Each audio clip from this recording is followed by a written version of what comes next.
शायद तारीख में पहली बार मैंने ऐसा coat. I'm very happy. Many congratulations to Subhanshu Shukla and his family. Many congratulations to all other. और मैं जितना भी सुनती हूँ मैं कहती हूँ, oh my God, अभी तो ये कहाँ जानी। 74 साल गुजरने के बावजूद हम इतने बैकवर्ड क्यों हैं? आज भी हमारे 2.5 करोड़ बच्चे स्कूलों से बाहर हैं। पाकिस्तान की आइडेंटिटी आज की डेट में है फॉर टेररिज्म या कहीं पे किसी को मारना मरवाना है तो ये पाकिस्तान है। देखो फर्क ही यही है, मुसलमान जो है ना शहादत के लिए तैयार है, हमें मरने से डर नहीं लगता। तो ये तो एक फियर है ही नहीं हमारे लिए, इससे तो ब्लैकमेल करो ही नहीं। लेकिन हमारी इक़्तिदार को खतरा जो है वो दोबारा से एक्सट्रीमिस्ट आइडियोलॉजी को जो उभारा जा रहा है मुल्ला मिलिट्री अलायंस के जरिए आसिम मुनीर ज़ियाउल हक 2.0 बन के मजीद 10 साल का अपना प्लान जो कर रहा है। यानी 99.9% लोगों को कुछ आइडिया ही नहीं है कि where does India stand and where do we stand. हम सब में नंबर 1 थे और अब समय आ गया है कि भारत फिर से नंबर 1 होगा। आप देखिए जाकर के कि भारत को 1000 साल लोगों ने लूटा, लोगों ने भारत को इकोनॉमिकली, मॉरली, सोशली वीकेंड किया। एक तरफ जो है वो कहते हैं हम ईरान के साथ खड़े हैं, दूसरी तरफ अमेरिका के साथ बैठे नहीं है अमेरिका के साथ उनके पैरों में लेटे हुए हैं असल में तो। और हिंदुस्तान वालों ने बस चीजें इस फील्ड में हमसे बहुत बेहतर की अपने एजुकेशन सिस्टम के साथ। हमारे यहाँ से कोई बिन कासिम नहीं निकला, कोई गौरी गजनवी हमने पैदा नहीं किए। दोस्तों, पाकिस्तानियों को सुनकर हंसी आती है।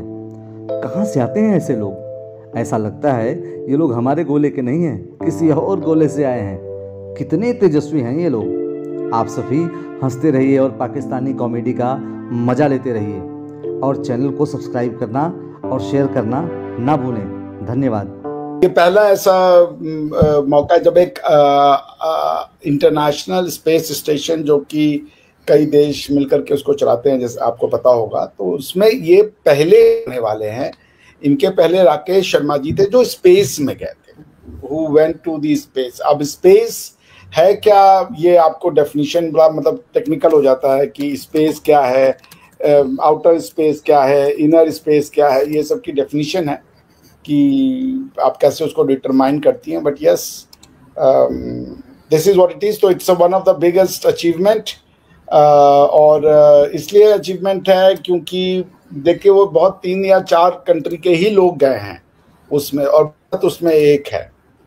तो भारत की जो आइडेंटिटी है वो एक जो नया वर्ल्ड ऑर्डर है, जो टेक्नोलॉजी ड्रिवन है, जो साइंस ड्रिवन है, जो नॉलेज ड्रिवन है, भारत ने उसमें अपनी पैठ बना ली है। भारत उसका एक इम्पॉर्टेंट प्लेयर के रूप में निकल के आया है। बात आपको ध्यान रखनी पड़ेगी। जैसे पाकिस्तान की आइडेंटिटी आज की डेट में है फॉर टेररिज्म या कहीं पे किसी को मारना मरवाना है तो ये पाकिस्तान है। उसके बाद रेडिकल इस्लाम है तो उसका मतलब पाकिस्तान है। लेकिन जब AI है, आर्टिफिशियल इंटेलिजेंस, जब कहीं पे टेक्नोलॉजी है, साइंस है, स्पेस एक्सप्लोरेशन है, वो सब का जब बात आएगा then it's always India. And I am happy कि सर ऐसा नहीं है कि पाकिस्तान में साइंस सर मैं आपको रोकूंगी बिल्कुल सर। ऐसा नहीं है कि पाकिस्तान में साइंस और टेक्नोलॉजी पे काम हो ही नहीं रहा, वरना न्यूक्लियर वेपन्स आपने बनाए तो हमने भी बनाए सर। जहाज आपके भी चलते हैं, हमारे भी चलते हैं। ऐसा कम ज्यादा जरूर हो सकता है, मैं मानती हूँ, लेकिन ऐसा नहीं कि हमारे यहाँ काम हो ही नहीं रहा। जितना होना चाहिए उतना नहीं हो रहा, ये जरूर मैं मानती हूँ कि हम दूसरी चीजों में ज्यादा उलझे रहते हैं, गलत कामों में या गलत चीजों में जो इतनी इंपॉर्टेंट नहीं है। लेकिन फिर भी सर बिल्कुल 0 पे तो आप हमें नहीं ले जा सकते ना। मैं आपको माइनस में रैंक करूंगा। मैं रीजन बता देता हूँ क्यों।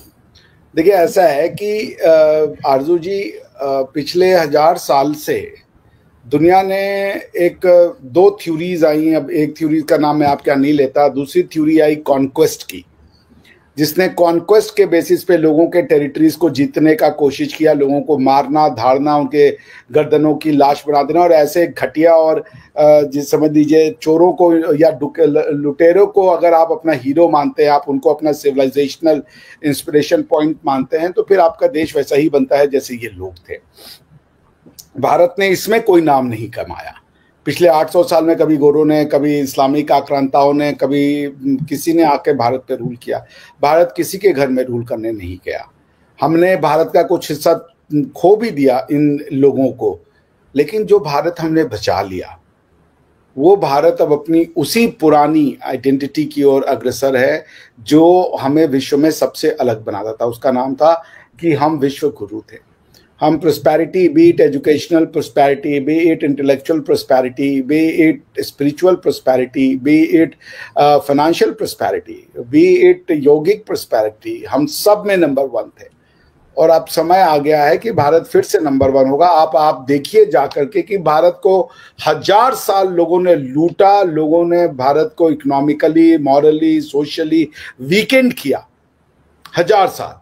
उसके बाद अब भारत धीरे धीरे धीरे, जिसे कहते हैं ना, आप एक आदमी को इतना मार दीजिए कि वो उसकी जिंदगी चली जाए, फिर वो वहां से जब खड़ा होता है अपने आप, अगर वो बच जाता है तो वो धीरे धीरे धीरे उसको स्ट्रेंथ लेने में समय आता है। तो ये 1000 साल की चोट के बाद आज जो भारत बन रहा है, ये भारत बहुत ही प्रशंसनीय है। मुझे बहुत प्रसन्नता होती है ये देख करके कि हमारे यहाँ से कोई बिन कासिम नहीं निकला, कोई गौरी गजनवी हमने पैदा नहीं किए, बल्कि हमने शुभ्रांशु शुक्ला, हमने याज्ञवल्क, हमने तज्ञ ये पैदा किए।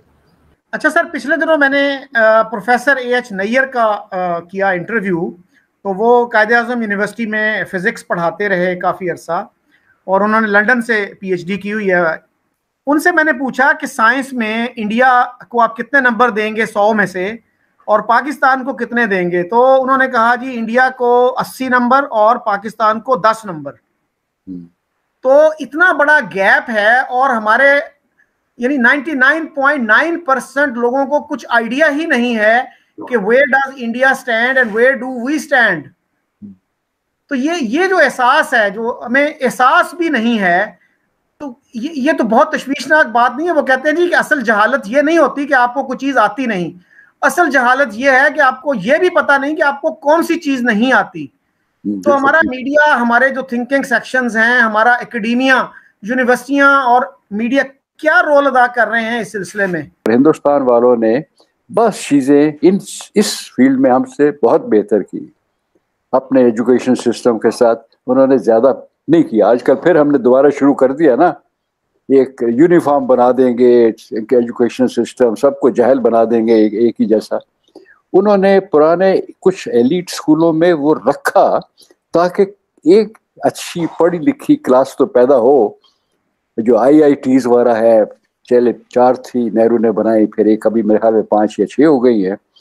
इन चीज़ों को तो उन्होंने बिल्डअप किया। उसका नतीजा ये हुआ कि 80-90% उनके लोग जो उनसे हैं, बेशक होंगे गरीब हमसे ज़्यादा, लेकिन जो 10-15% है वो बहुत ही, उनकी क्वालिटी है नॉलेज की, इल्म की, वो बहुत बेहतर हो गई है। इसीलिए आप देखिए अब दूसरे मुल्कों में भी जाके वो संभाल लेते।